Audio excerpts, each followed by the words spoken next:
नमस्कार दोस्तों, mentor fluent YouTube channel पर हिंदी ऑडियो बुक समरी सब कुछ साइकोलॉजी है के एपिसोड 30 में आपका फिर से स्वागत है। पूरा विश्व एक साइकोलॉजी है और चूंकि पूरा विश्व एक साइकोलॉजी है इसलिए यहाँ की हर वस्तु एक साइकोलॉजी है।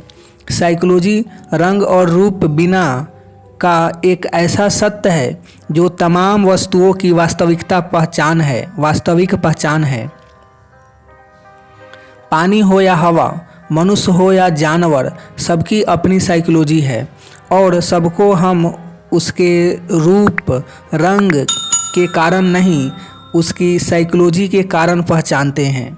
पानी को हम बहता है और प्यास बुझाता है इस रूप में जानते हैं और यही पानी की साइकोलॉजी हुई, परंतु उसकी यह साइकोलॉजी किसी माइक्रोस्कोप से नहीं देखी जा सकती, ना ही लेबोरेटरी की पटल पर उस साइकोलॉजी को लाकर उसका रंग रूप जाना जा सकता है, क्योंकि साइकोलॉजी अदृश्य है।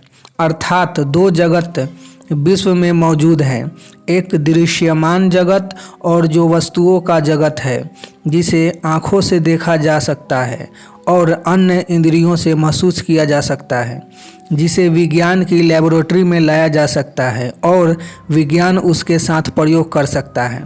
दूसरा अदृश्य जगत जो साइकोलॉजी का जगत है, उसे कभी विज्ञान की लेबोरेटरी में नहीं लाया जा सकता है और ना ही विज्ञान उसके साथ कोई प्रयोग कर सकता है।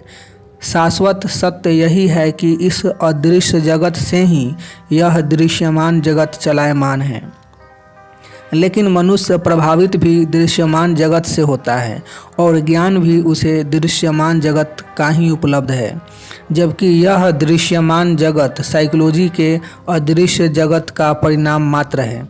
अन्यथा सारी बातों के कारण तत्व तो साइकोलॉजिकल जगत में ही छिपे होते हैं।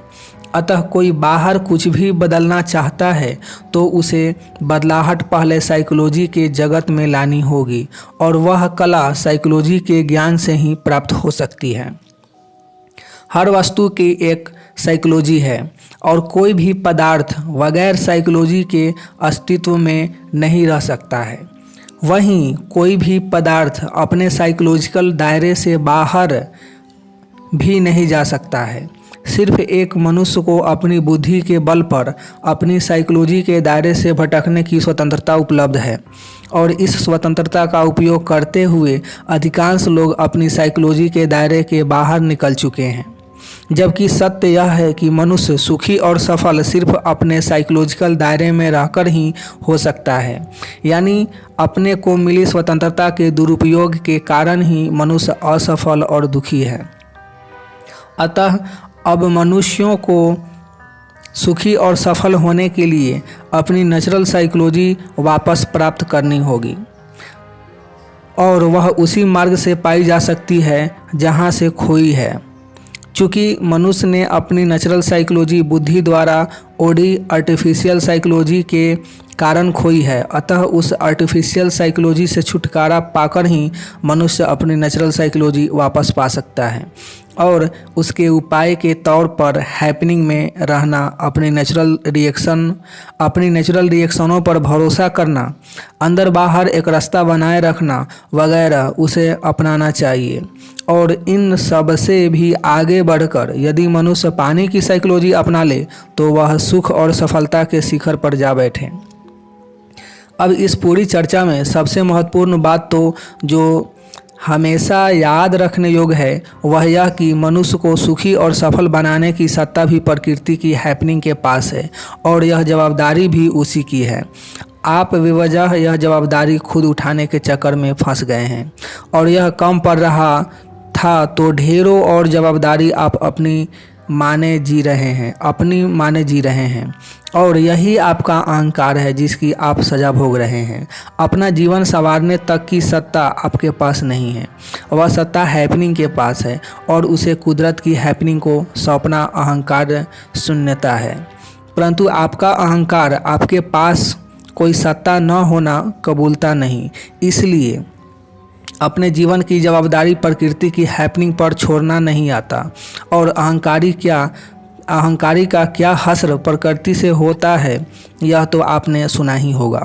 तथा सबूत के लिए दूर मत जाना, स्वयं के जीवन में झांक लेना, अपनी जवाबदारी खुद उठाकर भी आपने क्या पा लिया।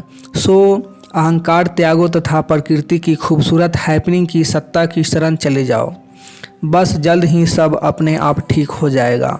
लेकिन कई समझदार तो इससे भी 2 कदम आगे बढ़ चुके हैं। वे अपनी जवाबदारी भगवान और धर्म से लेकर परिवार व मित्रों तक को सौंप चुके हैं।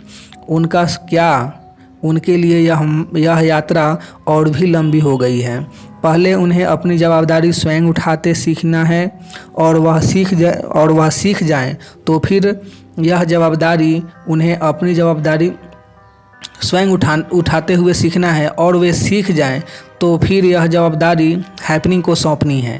माना मार्ग उन्होंने लंबा कर लिया है, फिर भी जीवन संवारने हेतु राह तो काटनी ही है। सो उन्हें भी इस राह में बढ़ना तो शुरू कर ही देना चाहिए। बस अपनी बात यहीं समाप्त करता हूँ और आपसे अतिशीघ्र हैपनिंग की शरण जाने की उम्मीद रखता हूँ। मिलेंगे नेक्स्ट एपिसोड में, नेक्स्ट बुक के एपिसोड में, कृष्ण के 200+ चौंकाने वाले सत्य। तब तक अपना ढेर सारा ख्याल रखें, लाइफ को एंजॉय करें, मस्ती से जिए। आपका कीमती समय देने के लिए आपको बहुत बहुत धन्यवाद।